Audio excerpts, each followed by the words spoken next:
అందరికీ నమస్తే. ప్రవీణ్ ప్రగడాల మరణం తర్వాత ఆంధ్రప్రదేశ్లో ఉన్న క్రిస్టియన్స్ మొత్తము ఒక్కసారిగా ఆ నింద మొత్తము పవన్ కళ్యాణ్ మీద వేయడం జరిగింది.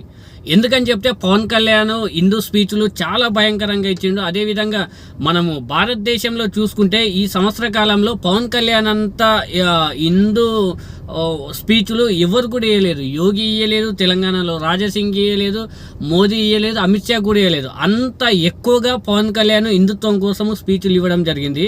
నేను అనుకుంటున్నా చాలామంది, అదేవిధంగా కొంతమంది పవన్ కళ్యాణ్ అభిమానులు కూడా కొంతవరకు అనుకుంటున్నారు, పవన్ కళ్యాణ్ బీజేపీని మనం గుడ్డిగా నమ్ముతున్నాడా? ఈ హిందుత్వము పవన్ కళ్యాణ్ డైరెక్ట్గా బీజేపీ కూడా కాదు, బీజేపీకి అనుసంధానంగా ప్రస్తుతం కూటమి పరంగానే ఉన్నాడు.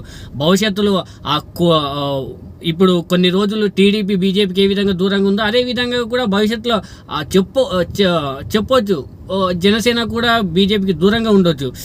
ఇలాంటి సందర్భాలు గిట్టంగా వచ్చే జనసేన పరిస్థితి ఏంది? ఈయన ఒక యోగిగా ఈ సౌత్లో ఈ మొత్తము ఈ విధంగా హిందుత్వం కోసం మాట్లాడుతుంటే, ఒకవేళ బీజేపీ కనుక జనసేనని దూరం పెడితే జనసేన పరిస్థితి ఏంటి? బీజేపీకి ఇసుంటి స్పీచులు ఇస్తే వాళ్ళ నాయకులు చాలా వరకు ఇసుంటి స్పీచులు ఇస్తారు.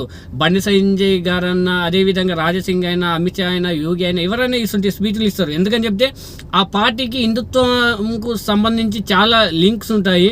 హిందుత్వం కోసమే పోరాడుతున్న పార్టీ కాబట్టి అసలు నాయకులు ఇచ్చినా కూడా వాళ్ళకు భవిష్యత్తు ఒక రాజకీయంగా కూడా సపోర్ట్ కావచ్చు. కానీ జనసేన పార్టీ ఆ విధంగా కాదు. పవన్ కళ్యాణ్ జనసేనని బీజేపీలో విలీనం కూడా చేయలేదు, కేవలం కూటమిలో ఒక భాగస్వామిగా ఉన్నాడు. అసలుటప్పుడు మొత్తము ఈ విధంగా స్పీచ్లు చేస్తే ఇప్పుడు నార్త్ వేరు, తెలంగాణ వేరు, ఆంధ్ర వేరు. ఆంధ్రాలో ఇప్పటికీ కూడా హిందుత్వ భావజాలాలు చాలా తక్కువగా ఉంటాయి. అసలు టైంలో పవన్ కళ్యాణ్ ఈ విధంగా ఒక యోగి కన్నా భయంకరమైన స్పీచ్లు ఇస్తే క్రిస్టియన్స్ కానీ ముస్లింలు కానీ కొంతవరకు దూరం అయ్యే అవకాశం ఉంటుంది.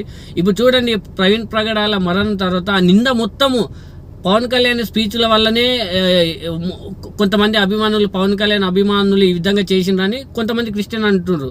అది తప్పు కావచ్చు, కానీ పవన్ కళ్యాణ్ పూర్తిగా ఒక హిందుత్వ పార్టీ, కరుడుగట్టిన హిందుత్వ పార్టీ శివసేన ఇప్పుడు పోయింది కాబట్టి శివసేన లాగా జనసేన పార్టీ ఈ విధంగా ఆవిర్భవించిందనే విధంగా పవన్ కళ్యాణ్ హిందుత్వ స్పీచ్లు మాత్రమే ఇస్తున్నాడు. కొంతవరకు నష్టం కావచ్చు. బీజేపీ నాయకులు చేస్తే అది బీజేపీ పార్టీకి ఏ విధంగా అయినా అనుకూలంగా ఉంటుంది. కానీ భవిష్యత్తులో బీజేపీ నుంచి కనుక దూరం జరిగితే జనసేన పార్టీ చాలా ఘోరంగా దెబ్బతింటుంది. ఒకవేళ పవన్ కళ్యాణ్ గారు మీరు ఈ విధంగా స్పీచ్లు ఇస్తే బీజేపీలో జాయిన్ కాండి. ఆ బీజేపీ పార్టీకి అది ఖచ్చితంగా అవసరం కాబట్టి, అసలు స్పీచ్లు అవసరం కాబట్టి. కానీ మీరు బీజేపీలో లేకున్నా ఒక జనసేన పార్టీగా ఉండి మీకు అందరి ఓట్లు కూడా కావాలి, కేవలము హిందువుల ఓట్లు మాత్రమే కావాలనుకునే విధంగా మీరు ప్రసంగాలు చేస్తే ఆంధ్రప్రదేశ్లో మీరు గమనించినో లేదో, అక్కడ పేరుకు మాత్రమే దళితులు, కానీ చాలా వరకు దళితులు మొత్తం క్రిస్టియన్లే. అది ఓపెన్ సీక్రెట్, అది ప్రతి ఒక్కరికి తెలుసు. వాళ్ళు సర్టిఫికేట్ పరంగా అది వస్తే అది వేరే ఇష్యూ, కానీ వీళ్ళంతా దళితులు మాత్రం చాలా వరకు 90% వరకు వాళ్ళు మొత్తము క్రిస్టియన్సే. వీళ్ళ ఓట్లు గిట్టంగా జనసేనకు భవిష్యత్తులో పడకుంటే చాలా ఇబ్బంది పడే అవకాశం ఉంటుంది. కొంచెం తూచి మీరు అడుగులు వేస్తే మంచిది.